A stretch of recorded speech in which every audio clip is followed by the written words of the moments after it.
بسم اللہ الرحمن الرحیم وبہ نستعین انہ خیر ناصر ومعین وصلی اللہ علی محمد واہل بیتہ الطیبین الطاہرین والمستند فی ذلک اما وجوب التوجیہ الی القبلہ فہو المشہور ولعلہ لروایت الصدوق فی العلل عن امیر المؤمنین علیہ السلام۔ بس ہماری کتاب الطہارت میں احکام میت کے بیان میں تھی۔ گزشتہ جلسے کے اندر آداب اور احکام ذکر ہوئے۔ آج انشاءاللہ ان احکام کے دلائل کو ذکر کریں گے۔ سب سے پہلا حکم یہ ہے کہ اگر کوئی بندہ حالت احتضار میں ہو، جان کنی کے عالم میں ہو، تو مشہور یہ ہے کہ اس کا رخ قبلے کی جانب کرے، البتہ اس طریقے سے کہ اس کے پاؤں کے تلوے کعبۃ اللہ کی جانب ہوں اور اس کا رخ کعبۃ اللہ کی جانب ہو، ایسے کہ اگر اٹھا کر اسے بٹھایا جائے تو اس کا چہرہ کعبۃ اللہ کی طرف ہو۔ یہ حکم مشہور ہے۔ دلیل کیا ہے؟ ایک دلیل تو اس مطلب کے لیے سیرت ہے، درست ہے، سیرت ہے، ائمہ کی سیرت اسی طریقے سے تھی، مسلمانوں کی سیرت اسی طریقے سے ہے۔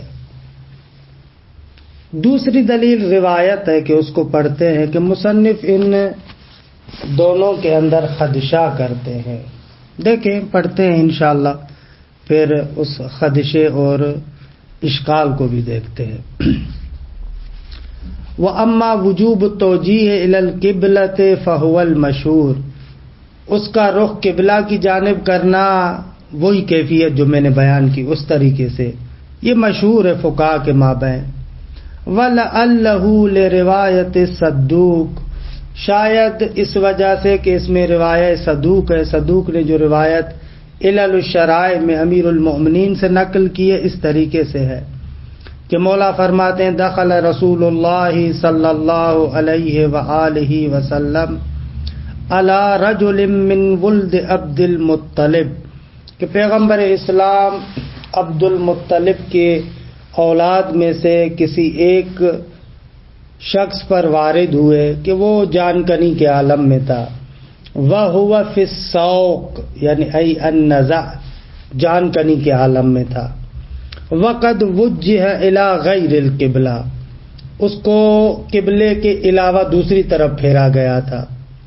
فَقَالَ وَجِّهُوهُ إِلَى الْقِبْلَةِ، رسول اللہ صلی اللہ علیہ وآلہ وسلم نے فرمایا کہ اس کا رخ قبلے کی جانب کرے۔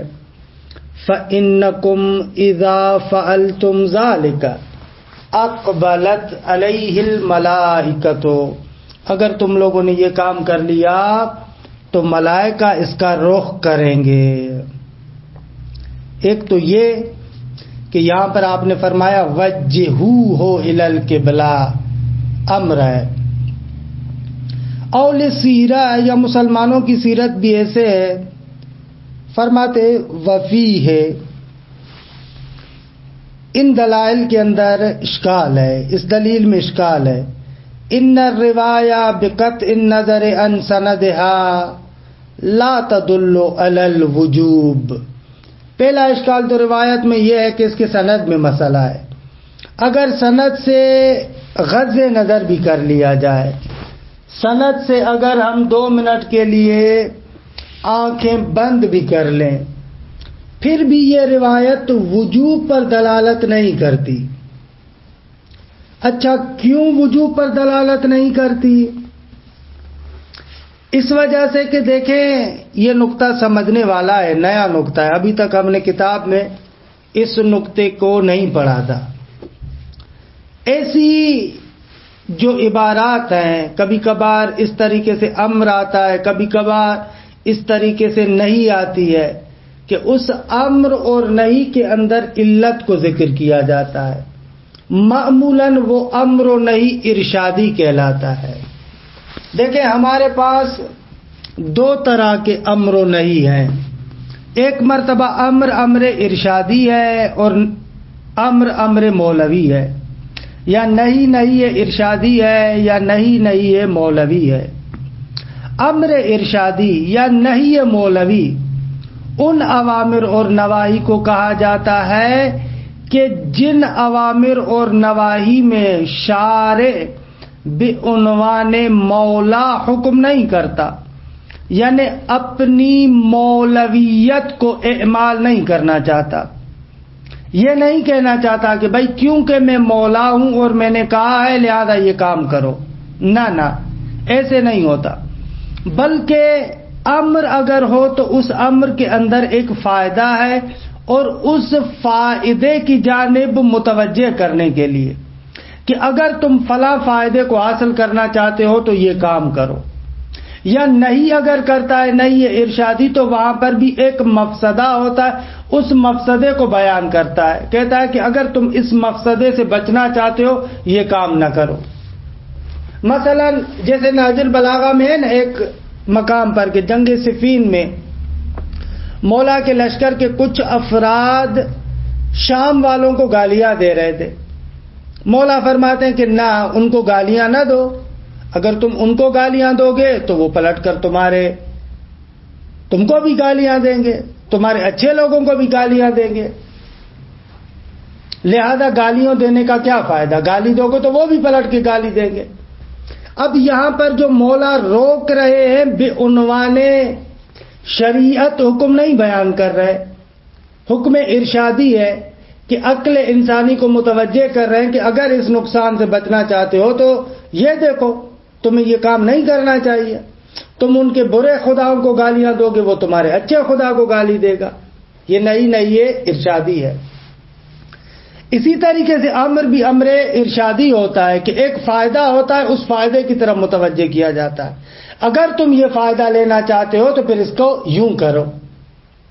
ایسے اوامر اور نواہی کے لیے کہتے ہیں کہ یہ اوامر اور نواہی ارشادی ہے، یعنی ان کے اندر وجوب یا حرمت شرعی نہیں ہوتی بلکہ اسی فائدے یا نقصان کی طرف ارشاد اور رہنمائی ہے۔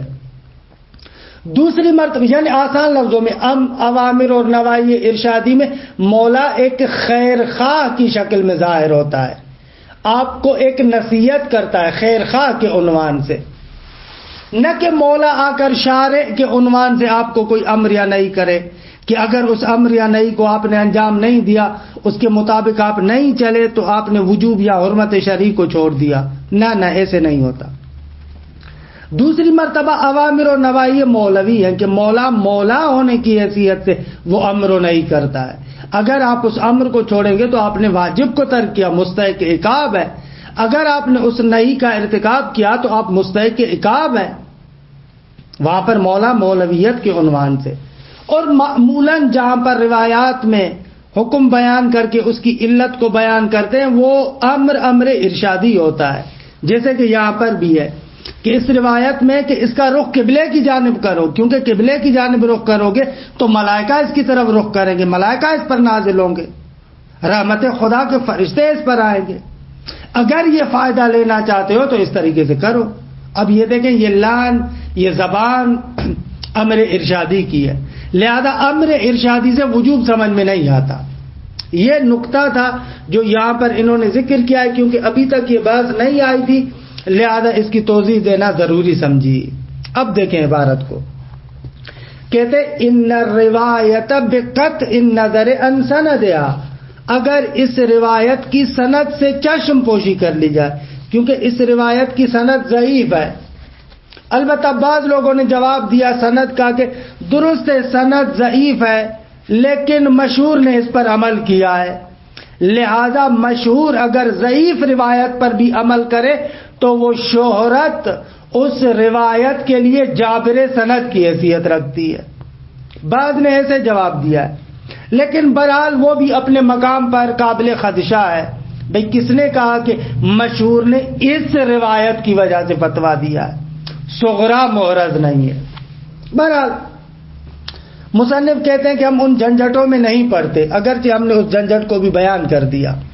ان الروایت بقطع النظر عن سندها، اس روایت کی سند سے اگر قطع نظر کیا جائے تو بھی لا تدل علی الوجوب، یہ امر وجہ ہو وجوب پر دلالت نہیں کرتا. آگا آپ سے امتحان میں سوال ہو وجوب پر دلالت کیوں نہیں کرتا؟ جواب اس لیے کہ یہ امر ارشادی ہے. آگا امر ارشادی کی دلیل کیا ہے؟ بقرینۃ التعلیل، کیونکہ یہاں پر علت ذکر ہوئی ہے جو قرینہ ہے کہ یہ امر ارشادی ہے نہ کہ امر مولوی ہے. پس روایت سے تو استدلال نہیں ہو سکتا. اچھا سیرت، مسلمانوں کی سیرت، فرماتے ہیں وسیرت اعم من الوجوب. درست ہے سیرت کو ہم بھی مانتے، لیکن مسلمان ایسے کرتے ہیں آیا اس کو واجب سمجھ کر یا مستحب سمجھ کر؟ یہ تو بیان نہیں ہوا. لہذا سیرت اعم ہے، فقط رجحان کو اگر ثابت بھی کرے تو رجحان کو ثابت کرے گی کہ الرجحان اعم من الوجوب والندب. درست ہے. وہ اما پس اس مسئلے کے لیے دلیل محکم مصنف کی نظر میں نہیں ہے. مشہور نے کہا ہے، لہذا آپ دیکھتے جو معاصرین حتی حضرت آیت اللہ سیستانی دام ظلہ العالی بھی اس مسئلے کے اندر کہتے احتیاط کی بنا پر آپ مردے کو اس طریقے سے سلائیں. فتویٰ وہاں پر بھی نہیں دیتے. خب فتویٰ نہ دینے کا سبب یہی ہے کہ دلیل کے اندر ضعف پایا جاتا ہے. اگر دلیل کے اندر ضعف ہے تو پھر احتیاط کیوں؟ مشہور نے کہا ہے. مشہور کی مخالفت کرنے کے لیے بھی بہرحال جرأت کی ضرورت ہے. وَأَمَّا كَوْنُهُ بِنَحْوِ الْكِفَایَةِ فَلِتَحَقُّقِ الْغَرَضِ بِقِیَامِ وَاحِدٍ بِهِ. آغا یہ واجب کفائی کیوں ہے؟ فرماتے ہیں واجب کفائی اس لیے کہ یہاں پر مقصود یہ ہے کہ آپ محتضر کو اس طریقے سے سلائیں جو محتضر ہے، احتضار کے عالم میں ہے، آپ اس کو اس طریقے سے سلائیں. اور مقصد یہی ہے کہ اس طریقے سے سوئے. خوب جیسے ہی آپ نے اس کو اس طریقے سے بعد میں سلا دیا تو دوسرے بقایا لوگوں سے ساکت ہو جائے گا، کیونکہ ابھی تو کوئی چیز نہیں ہے کہ اس کو انجام دیں. غرض حاصل ہو گئی. وَأَمَّا كَوْنُهُ بِنَحْوِ الْكِفَایَہ، یہ واجب کفائی ہے. فَلِتَحَقُّقِ الْغَرَضِ بِقِیَامِ وَاحِدٍ بِهِ، اگر کسی ایک نے بھی یہ کام کر لیا تو غرض حاصل ہو گئی. خوب جب غرض حاصل ہو گئی تو اب وجوب کس چیز کا بچے؟ غرض تو حاصل ہو گئی، اب وجوب کاہے کا بچے؟ وَأَمَّا كَوْنُهُ بِالْكَیفِیَّةِ الْمَذْکُورَةِ، اور اس طریقے سے سلائیں، اس کی دلیل کیا ہے؟ فرماتے ہیں فَيُمْكِنْ اسْتِفَادَتُهُ مِنَ الرِّوَایَةِ الْمُتَقَدِّمَةِ، آپ اس بات کو کیفیت کو گزشتہ روایت سے سمجھ سکتے ہیں. بھائی کہاں سے سمجھ میں آ رہا ہے؟ وجہو ہو، اس کی صورت اور اس کا چہرہ قبلے کی جانب کریں. خوب یہاں سے یہی سمجھ میں آ رہا ہے کہ کوئی بندہ آ کر اس طریقے سے چہرہ کرے، اگر بیٹھا ہوا ہے کہ اس کا رخ کعبۃ اللہ کی طرف ہے، اگر اس کو اسی طریقے سے سلا دیا جائے تو وہی کیفیت بنے گی جو ہم نے معتذر کے بارے میں بیان کی. وَأَمَّا أَصْلُ وُجُوبِ التَّغْسِیلِ، کہ میت کو غسل کرنا ہے، یہ اصل وجوب فَمِنَ الْأُمُورِ الْمُسَلَّمَةِ، یہ مسلمات میں سے، واضحات میں سے. وَتَدُلُّ عَلَيْهِ مُوَثَّقَةُ سَمَاعَ عَنْ أَبِي عَبْدِ اللَّهِ علیہ السلام، اور اس پر دلیل بھی وہی موثقہ سماع بھی ہے کہ غسل الجنابۃ واجب وغسل المیت واجب، صراحت ہے. وغیرہ، اور اس موثقہ کے علاوہ بھی اور روایات ہیں. وَأَمَّا كَوْنُهُ كِفَایَةً فَلِمَا تَقَدَّمَ، یہ بھی واجب کفائی ہے. کیوں؟ نقطہ وہی ہے، کیونکہ اگر کسی ایک نے بھی غسل دے دیا تو غرض حاصل ہو گئی. جب غرض حاصل ہو گئی تو اب وجوب کاہے کا. وَأَمَّا كَوْنُهُ بِثَلَاثَةِ أَغْسَالٍ فَلِصَحِیحَةِ ابن مسکان عن ابی عبداللہ علیہ السلام، فرماتے ہیں کہ 3 غسل کیوں؟ اس کے لیے صحیح ہے ابن مسکان ہے جو امام صادق علیہ السلام سے ہے. سألتہ عن غسل میت، امام سے سوال کیا میں نے، عبداللہ ابن مسکان کہتے ہیں غسل میت کے بارے میں. فقال اغسلہ بماء وسدر، اس کو غسل دو ایک پانی سے جو پانی سدر والا ہو. یہ عربی ہے سے بماء وسدر، یعنی پانی اور سدر سے، یعنی آب سدر سے، بیری کے پانی سے. ثم اغسلہ علی اثر ذلک غسلۃ اخری، اور اس کے بعد ایک اور مرتبہ بھی اس کو غسل دو بماء وکافور وزریرۃ ان کانت، ماء کافور سے اور زریرہ. زریرہ ایک طرح کی کہتے ہیں کہ جڑی بوٹی ہے کہ اس کو جب پیسا جاتا ہے تو خوشبودار بنتی ہے، البتہ اس کے لیے وہ انکانت اگر ہو تو. وغسل الثالثۃ بماء قراح، اور تیسری مرتبہ خالص پانی سے غسل دو. وغیرہ، اور اس سیاح کے علاوہ بھی روایات ہیں. وَأَمَّا كَوْنُهُ بِكَيْفِيَّةِ غُسْلِ الْجَنَابَةِ، وہ غسل جنابت کی طرح ہوگا. فَوَجْهُهُ مَا تَقَدَّمَ فِي غُسْلِ الْحَيْضِ، اس کی دلیل ہم نے غسل حیض میں بیان کی ہے کہ امام علیہ السلام نے غسل جنابت کی کیفیت کے علاوہ دوسرے اغسال کے لیے کسی بھی غسل کی کوئی خاص کیفیت نہیں بیان کی. اس کا مقصد ہے وہی طریقہ ہے. اگر وہ وہی طریقہ نہ ہوتا، کوئی خاص طریقہ ہوتا تو اتنا مسئلہ مبتلا بے ہے حتماً مشہور ہونا چاہیے تھا وہ دوسرا طریقہ. خود جب دوسرا طریقہ نہیں ہے تو اس کا مقصد یہی ہے. مضافاً الی وجود بعض النصوص الخاصۃ فی المقام، البتہ معنی نفی جو غسل میت ہے اس کے لیے نصوص خاصہ اور روایات خاصہ بھی ہیں. وَأَمَّا اعتبار أن يكون الخلط بنحو لا يوجب سلب الإطلاق فيمكن استفادته من صحیحۃ ابن مسکان المتقدمہ وغیرها. دیکھیں ہم نے کہا تھا کہ وہ ماء سدر بیری کے پانی کو آپ اتنا اس کے اندر نہ ڈالیں کہ خالص پانی ختم ہو جائے اور آب مضاف بن جائے. کیوں؟ فرماتے ہیں کہ یہ اس وجہ سے کہ آپ اس مطلب کو اسی صحیح ابن مسکان سے سمجھ سکتے ہیں کہ وہاں پر امام نے کہا تھا بماء وسدر، یہ واو عاطفہ ہے جس سے پتا چل رہا ہے کہ پانی وہ پانی مطلق ہو، وہ مائن ہو. وَأَمَّا اعتبار أن يكون الخلط بنحو لا يوجب سلب الإطلاق فيمكن استفادته من صحیحۃ ابن مسکان المتقدمہ، صحیح ابن مسکان جو گزر چکی اور اس کے علاوہ اور روایات کہ وجہ استدلال اس میں یہ ہے بماء وسدر کہ یہ عطف کے ساتھ بیان ہوا ہے جو بیان کرتا ہے کہ بماء پانی مطلق ہونا چاہیے.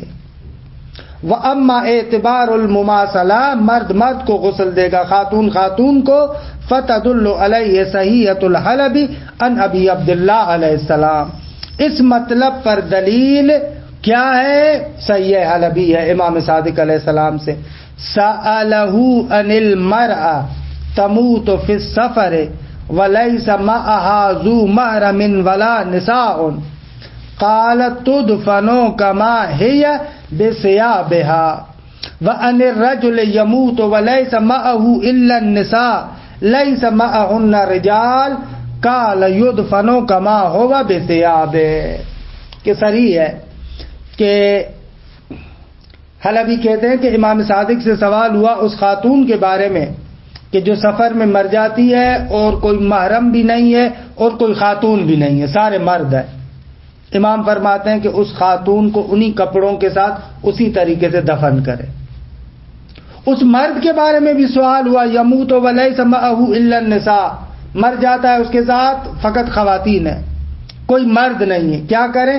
امام نے کہا یدفن کما ہوا بثیاب، جیسا ہے اسی طریقے سے اپنے کپڑوں کے ساتھ اس کو دفن کر دے. یعنی اس کا مقصد یہ ہے کہ مماثل غسل کے لیے ضروری ہے. مرد خاتون کو نہیں دے سکتا غسل، خاتون مرد کو نہیں دے سکتی. وَأَمَّا اسْتِثْنَاءُ الزَّوْجَيْنِ فَيُمْكِنُ اسْتِفَادَتُهُ فِي الْجُمْلَةِ مِنَ الصَّحِيحَةِ السَّابِقَةِ بَعْدَ ضم دلالت التقریر۔ دیکھیں، ہم نے کہا کہ مرد اور بیوی یعنی شوہر اور زوجہ ان میں مماثلت کی ضرورت نہیں ہے، نہ وہ ایک دوسرے کو غسل دے سکتے ہیں۔ دلیل کیا ہے؟ فرماتے ہیں کہ دلیل ایک تو یہ ہے کہ آپ گزشتہ جو صحیح ہے حلبی ہے اس سے بھی استفادہ کر سکتے ہیں۔ کیسے؟ وہاں پر امام علیہ السلام کیا وہ سائل جو پوچھ رہا ہے وہ کیا کہہ رہا ہے؟ سألہ عن المرأة تموت فی السفر ولیس معها ذو محرمین، خاتون مر جاتی ہے اور اس کا محرم بھی نہیں ہے، یعنی گویا کہ سوال کرنے والے کے ذہن میں یہ ہے کہ اگر محرم ہوتا تو وہ اس کو غسل دیتا۔ یہ سوال کرنے والے کے سوال سے سمجھ میں آ رہا ہے، اور امام علیہ الصلوۃ والسلام نے بھی اس کی اس ذہنیت کو رد نہیں کیا، لہذا تقریر معصوم ہے۔ امام اس کی اس ذہنیت کو قبول کر رہا ہے، وہ سمجھ رہا ہے کہ اگر محرم ہوگا تو ظاہر سی بات ہے کہ محرم اسے غسل دے گا، لیکن محرم بھی نہیں ہے اور امام بھی خاموش ہیں، تقریر معصوم ہے، اس کی اس ذہنیت کو صحیح سمجھ رہا ہے۔ خوب یہاں سے سمجھ میں آ رہا ہے کہ پس محرم کو غسل دے سکتا ہے، یہ استدلال ہے۔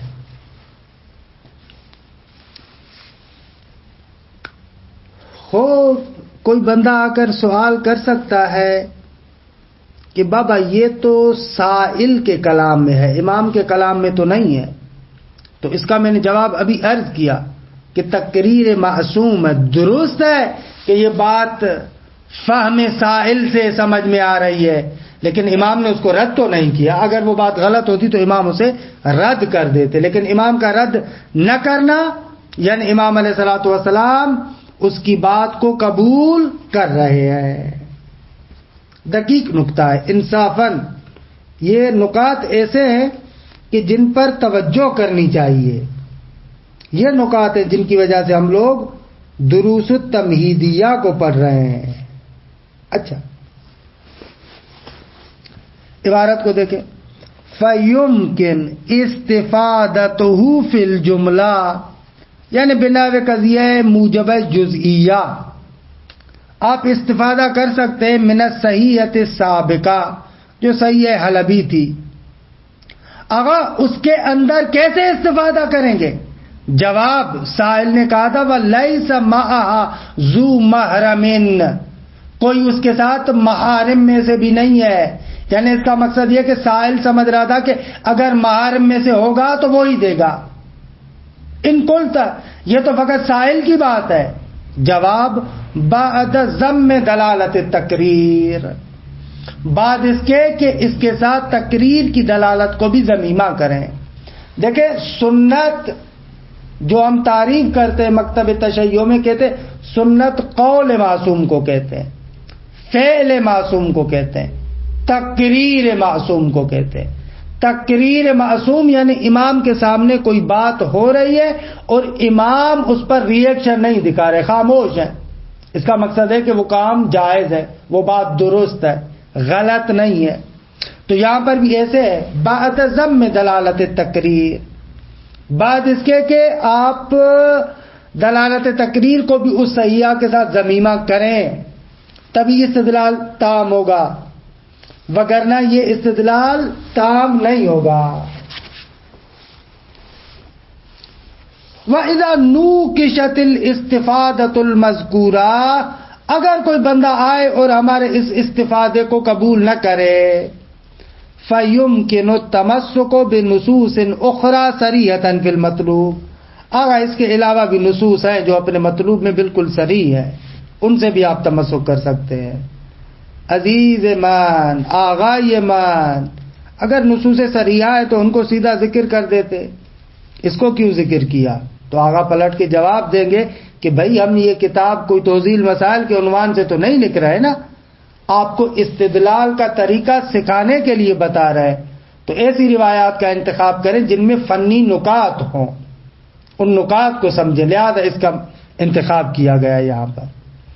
وَأَمَّا وَجْهُ اسْتِثْنَاءِ الطِّفْلِ، بچے کو استثناء کیوں کیا؟ اس میں مماثلت ضروری نہیں ہے۔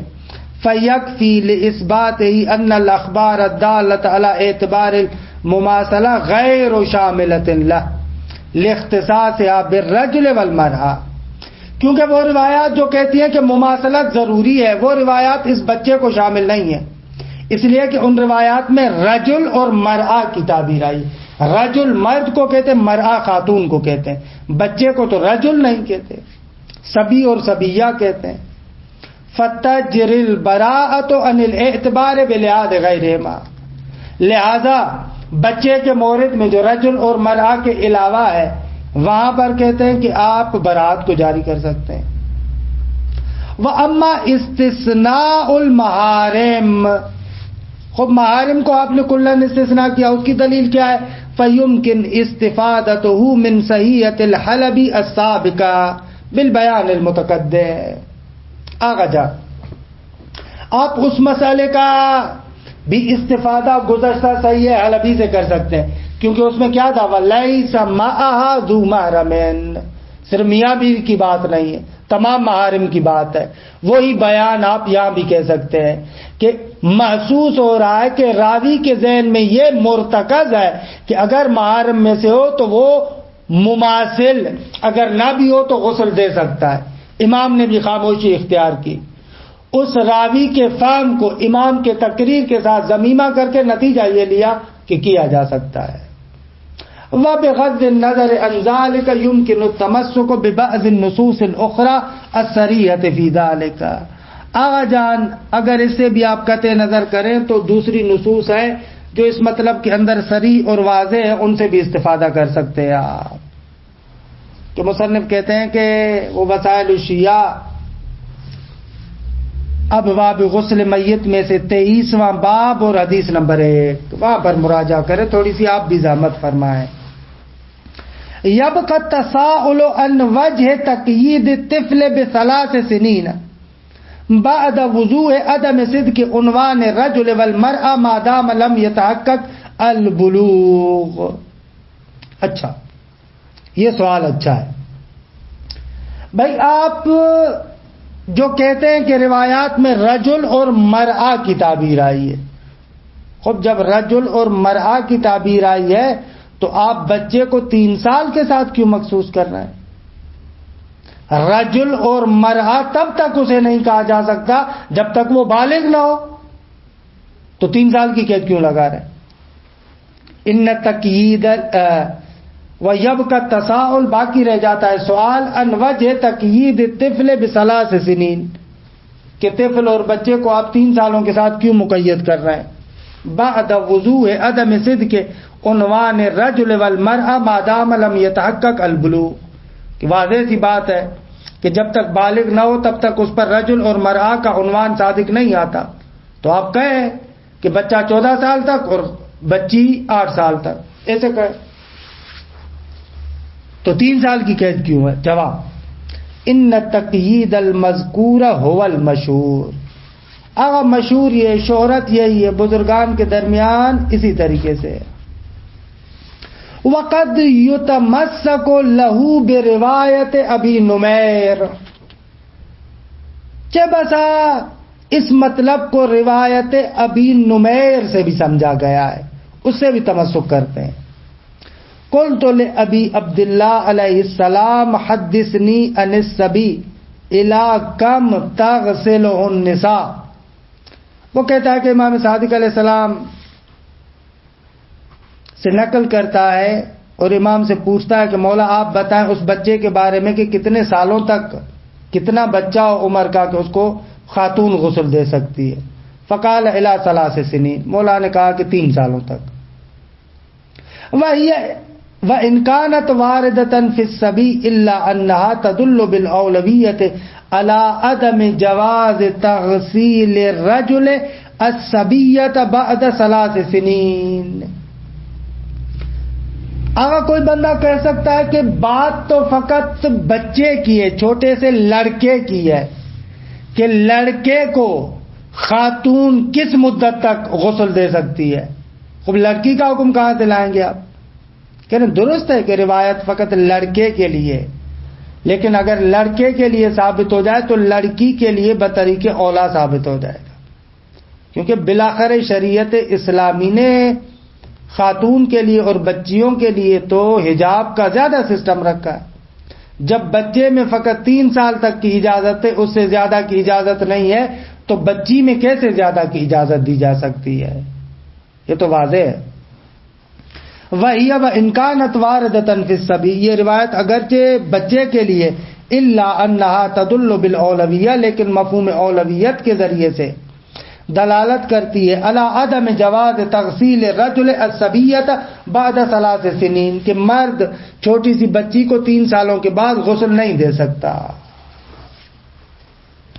بعد ان الروایہ ضعیفۃ السند لجہالۃ ابی نمیر، البتہ مسئلہ یہ ہے کہ روایت ضعیفۃ السند ہے کیونکہ ابی نمیر صاحب مجہول ہے، الا بناء علی کبر الانجبار بفتوی المشہور، مگر یہ کہ آپ جیسا کہ پہلے بھی عرض کیا تھا کہ روایت تو ضعیف السند ہے، لیکن فتوی مشہور کے ذریعے سے، شہرت فتوی کے ذریعے سے آپ آ کر کہیں کہ نہ اس کا جبران ہو جاتا ہے، منجبر ہے۔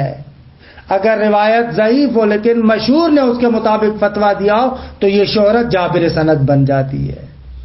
ولا بأس بالتنزل الى الاحتیاط بناء على انکار الکبر المذکورہ تحفظا من مخالفت المشہور، آپ پلٹ کر کہیں کہ نہ ہم آغا خوئی کے مبنا کو مانتے ہیں، آغا خوئی کہتے ہیں کہ یہ کبر الانجبار کہ فتوی مشہور آ کر سند کے ضعف کے لیے جابر کی حیثیت رکھتا ہو، ہم اس کبرہ کلیہ کو نہیں مانتے، اس قانون کو رد کرتے، آخوئی کے پیروکار ہیں، مثلا ان کی طرح ہمارا عقیدہ ہے، تو بھی آغا کہتے ہیں کہ اگر آپ اس کبرہ کلی کو نہیں مانتے تو بھی احتیاط کا تقاضا یہ ہے کہ اسی طریقے سے بات آپ کریں۔ کیوں؟ اس لیے کہ بہرحال شہرت کی مخالفت کرنا اتنا آسان نہیں ہے۔ ولا بأس بالتنزل الى الاحتیاط، کوئی حرج نہیں ہے کہ آپ فتویٰ سے تھوڑا سا نیچے آ جائیں۔ اب دیکھیں یہاں سے ان نکات کو بھی سمجھیں، فتویٰ مجتہد وہاں پر دیتا ہے جہاں پر پکی دلیل اس کے پاس موجود، محکم دلیل ہے، لیکن معمولاً احتیاط کی بات وہاں پر کہتا ہے کہ جہاں پر اس کے نزدیک دلیل تو تام نہیں ہے لیکن بہرحال شہرت ہے، مشہور ہے، تو مشہور کی مخالفت بھی نہیں کرنا چاہتا لہذا آغت کہہ دیتا ہے۔ فلا بأس بالتنزل الى الاحتیاط، کوئی حرج نہیں ہے کہ احتیاط کی طرف آپ تنزل کریں، بناء علی انکار الکبر المذکورہ، بنا بر ان کہ آپ اس کبرائے مذکورہ یعنی کیا کہ فتوی مشہور جابر سند ہے، اس کے انکار پر بنا رکھتے ہوئے کہ آخوئی وغیرہ اسی طریقے سے تھے، تو بھی آپ احتیاط کی بات کریں۔ کیوں؟ تحفظا من مخالفت المشہور، مشہور کی مخالفت سے بچتے ہوئے۔ کہ الحمدللہ یہاں تک کافی سارے نکات بیان ہوئے اور انشاءاللہ بقایا آئندہ جلسے میں۔ وصلی اللہ علی محمد